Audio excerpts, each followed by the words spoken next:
Radio Angelus. Be Catholic, be Christ.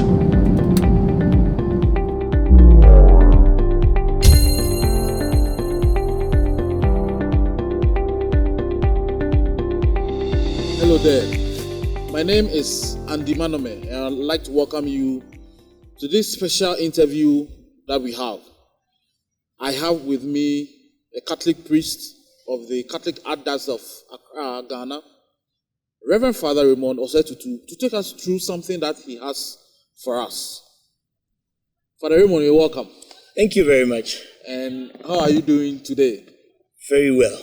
Great. Good to see you. It's always good to see you, Andy. It's been a long time. Yes. That's true. Yes. So you have a new project. We'll discuss it soon. But let's start our discussion by telling us about yourself. Who is Reverend Father Osei-Tutu? Well, thank you. You just mentioned my name. My full name is Reverend Fr Raymond Osei-Tutu, a Catholic priest of the Archdiocese of Accra, ordained in the year 2001, 23rd of June. I like to add that on the feast of the Immaculate Heart of Mary. Therefore, I am consecrated to the twin hearts, the heart of Jesus and the heart of Mary. I've been a priest for 21 years, and currently I serve humbly as the Chancellor of the Archdiocese of Accra, and due to my background, principal background as a canon lawyer, I've been active in the tribunal work and a lot of counseling work across the country, and sometimes even beyond, where pastoral work has given me opportunity to serve humbly. Yes. You still look young, 21 years, and then as a priest, wow, God has been really faithful to you. I'd wanted to know what in the last 21 years you have been doing, but you just said it. And then we thank God for your life. But Father, what would you say resulted strongly for you to respond to the call of holy priesthood? Well, I guess that it's something that keeps unfolding every day of my life, even after 21 years of ministry.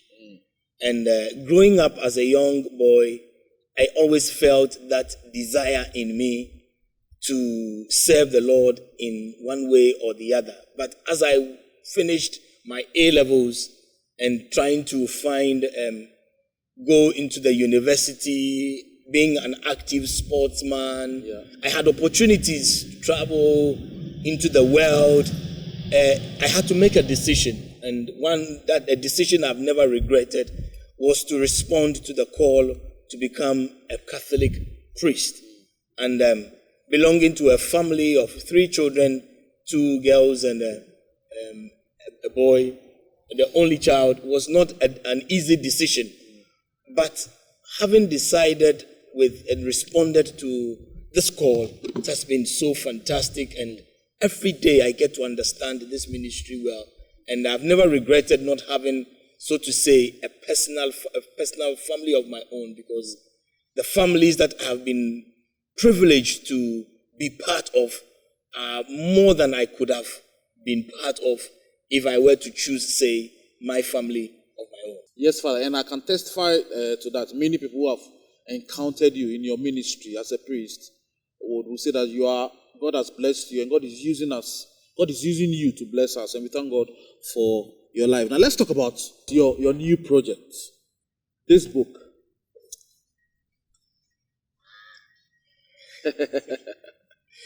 Yes. The Great Sex. The Great Marriage Illusion. That's right. Great Sex. The Great Marriage Illusion. Great Sex. It has a beautiful cover. A picture of a man and a woman holding hands. And there's a symbol on it. And we'll talk about that. But Father, tell us about the book. Why the Great Marriage Illusion, Great Sex? Why, Father? That's an interesting thing. And as a topic, you understand that topics are meant to excite and be able to talk exactly about what to expect. Yes.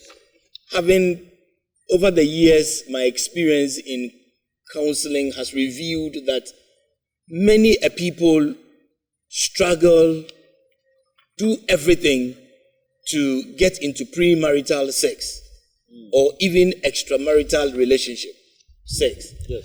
But once they have gotten into the relationship, then they abandon the very core of what they are in there for. For example, I am a Catholic priest. I have many duties, but my core duty is to celebrate the Eucharist with all my heart, with all my soul, and with everything that I have. That is my principal job that distinguishes me from any other lay person. And if you would go into the laity also, when the one core area that distinguishes the married from any other is their ability to engage in intercourse, godly intercourse, sexual intercourse, I mean. So this is supposed to be. Yet many would crave for it when they are not permitted. And once they get into it, they just let it be. So it has become an illusion. Many think that couples don't, many couples that I have interacted find it difficult to say that they are experiencing great sex in marriage. Yet they would also say that they have experienced such with people who were not their spouses. If it were their spouses, let's say in the days leading to the marriage or just after the marriage. But the plan of God is such that sexual intercourse must be confined to the married space and must be great. So I say wedlock is sex lock. Wow. I mean, this book, and I mean, the cover is, again, let me show you the cover again. Great sex. And can I comment a little bit about the cover? Yes, Father, the cover. Go ahead. I have chosen the color. I chose the color white with the producers because to portray that anytime the word sex is mentioned, it seems to portray the idea that something sinful is at play, such that even from the pulpit, one would not want to hear the word sex. Yes. Yet it is good for those to whom it is permitted. And I'm sure in the book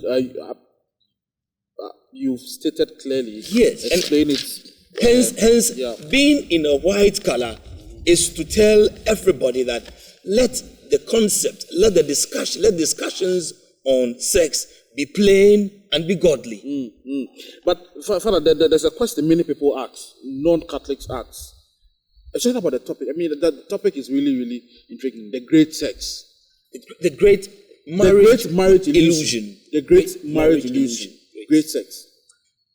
Page 9 of the book, Father, I'd like to read something. It says that, you wrote, page 9, the second paragraph. It says that, there's no mystery about my own position and personality. That's you. There's no mystery about my own position and personality. I am a simple Roman Catholic diocesan priest. Many will say that you, as a priest, you are not the right person to talk about sex, the topic sex. What's your take on it? Well, I don't think that will be right because I don't have to be a politician to talk about politics. I don't have to be, if the world is going through a lot of problems. And if you read from Malachi chapter 2 verse 7, it states that from the mouth of the priest will go forth the law. Yes. And so the priesthood or the men and women of people, men of God, should be people who speak the truth. And we cannot limit truth only to those the issues that we are involved in. In fact, if you would want to go into scripture and you would want to have the best treatise of marriage, it was written by one who was himself a celibate, St. Paul. And most of the great teachings of marriage, celibacy, apart from Jesus Christ, who was himself not married. And then you go to St. Paul, who was himself also not married. So, and marriage and of course sex, is not an area. It's a very public act, though in a privacy. Yes. And has the space. So even the canon laws of the church controls the first act of sex. And when you go into the book in chapter 2, you would find a great in-depth discussion about how, when marriage is celebrated, it says it is ratum. That means it has been celebrated. Then when it has been consummated, you call it consummatum.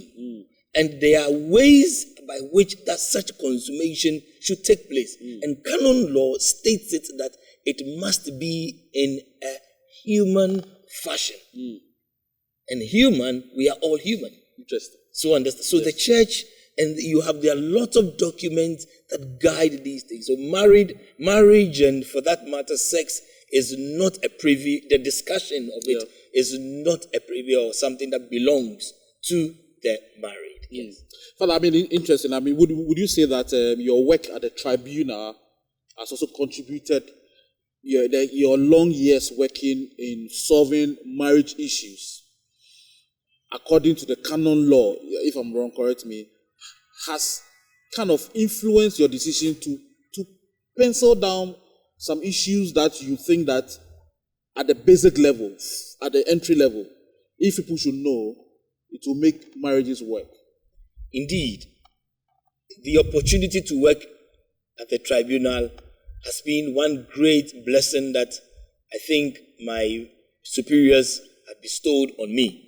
And I continue to exercise that duty in all humility. This book does not purport to be the solution to everything. It is to provoke a godly discussion on an area of marital life which is shrouded in mystery and yet put off the light, and everybody wants to jump into it. Put on the lights and everybody is dressed so smart there. I think that this is an area also of life that must be discussed such that we do not throw it into the social media and movies and things like that. This is an ambient where men of God and Christians must all come in and live. And my working at the tribunal has exposed me, in fact, has exposed me to, if you like, the end or the endings of so-called marriages and the nitty-gritties that were involved. And when I put them all together, I can confidently say that one, if not that one, is summed up in the absence of great sex, which many do not harness it. They don't work towards that. Some are doing so fantastic, but they don't give their testimonies. Others are just, it's become an illusion. The illusion part is more than the reality. The reality. And I think that we should be moving towards the reality to be able to say that, yes, if couples are having great sex, the fruit of a marriage would be seen. I am a proud product of a good family where I have my discussions with my mother. Yeah, you stated in the book. Yes, and that's why, and I confidently said, I think my sister is there to confirm such. So, and many who had known my parents would know that they were very good, advocates of marital life. And yes. So we are talking about Fr Raymond. Fr Raymond Tutu's book, which is the title is The Great Marriage Illusion, Great Sex. The Great Marriage Illusion, Great Sex. Another product from Fr Raymond. And those of us who know Fr Raymond very well, look at how he speaks passionately about marriage and sex and their issues. And this, as he said, has some kind of blueprint to solve some of our problems. And Fr Raymond has this less than 300 pages. It's less than 300 pages and has about 6 or 7 chapters which speaks about various topics like the altar of the wedding mass. The great sex is good worship, the great sex testimony. And you talk about chapter 2, which speaks about the point of no return. You need to read that. Speak about sex is not the destination, playing before burning the boat. Everything is in the book, and so on and so forth. Speak about the most important part, which is the sex organ is written here. And I'd like to go back to further the book. Page 17 speaks about the first chapter. So page 17, it speaks about the first paragraph, says that since lovemaking must be creative and geared towards fostering total intimacy, the introduction of this book takes a different outlook from the traditional way of writing an introduction of the book. And you spoke about the 3D, the 3D. Can you maybe in summary? I mean, what exactly do you mean here, Father? Well, it's a play of concepts that we know, so that as a teacher, I begin with the known, from the known to the unknown. Wow. Okay, so the 3D, as we know, is to give a three-dimensional to issues, where you would look at the two-dimensional one. On one level could be just between the couple, but when you go into a 3D dimensional, then you would be talking about marriage being a relationship among either God and the spouses. Okay, but over and above that, I look at the 3D approach from one, looking at the Fr Ray's quotes, where I give a number of quotes. Yes, Father. Okay. With your permission, I'd like to state some of them. Yeah. You said that the future of sex is at its introduction. That's the first one. The second one, you said, an ignorant Christian is all the weapon the devil needs. Never fall in love before marriage stand. Don't nest dirty minds. Develop healthy, sexy imaginations. Hiring will not buy you more time. Sex is a three-edged sword upon one impact. Great sex is far more charming than uncountable sex. Seek sexual healing from the sex pandemic. Fr Raymond. The last two are walls and bridges are never cheap if foundations are deep. And the last one you wrote is a good ending has less to do with death than life. Father, can you? I mean, you mentioned the Fr Ray's quote. Everything is in this book. Father, why these quotes? These quotes that I have come up with are meant to be the teasers, the summary of each chapter and each section of the book.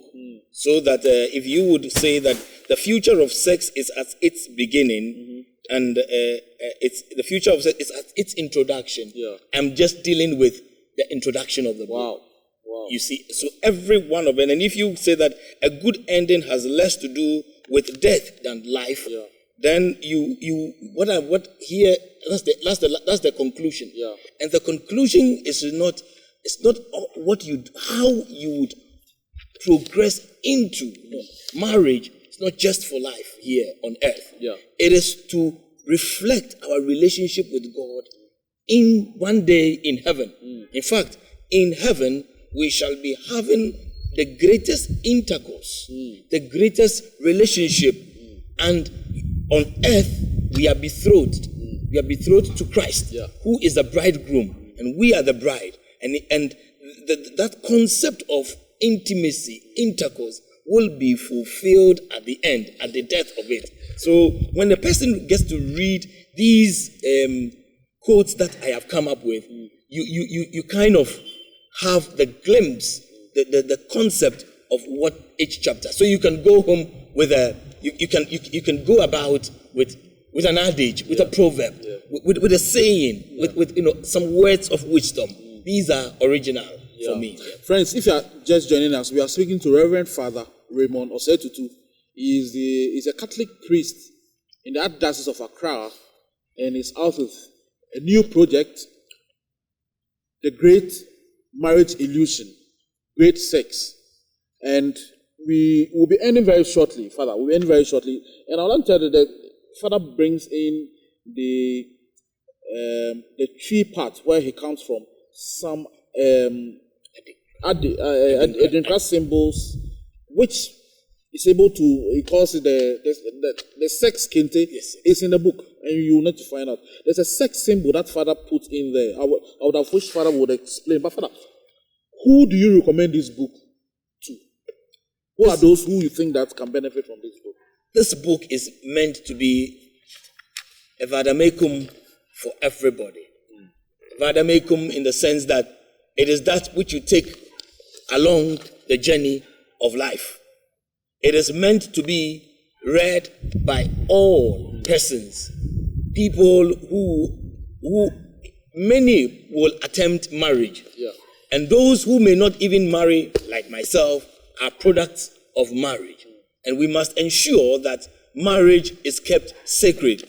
And that very fundamental life wire of marriage, which is sex, that fuel must be kept always full tank, not half tank or wishy-washy like that. Yes, Father. So all of us, everyone must support. Therefore, I recommend this book to every person of goodwill, Catholics, non-Catholics alike.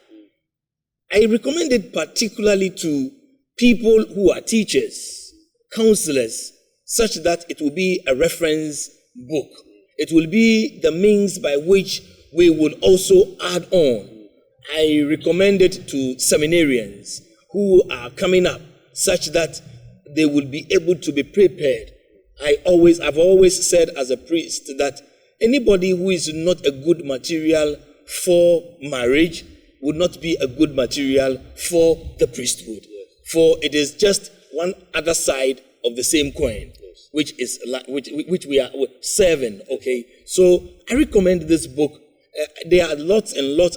My background as a Catholic priest, yeah, is not hidden at all, and I have quoted extensively on the various papal documents, right, that guide discussions on marriage and particularly on intimacy and sex. However, I've also quoted extensively on many other authors, as you have seen, and yes, I'm not surprised that my great friend and my son, Reverend Father Bani Adi, yes, who read the book, said that I had gone into beyond just the realms of the church, yeah, and had added many other things to it. It's meant to be fun. It's meant to be serious. It's meant to be something that will provoke discussion.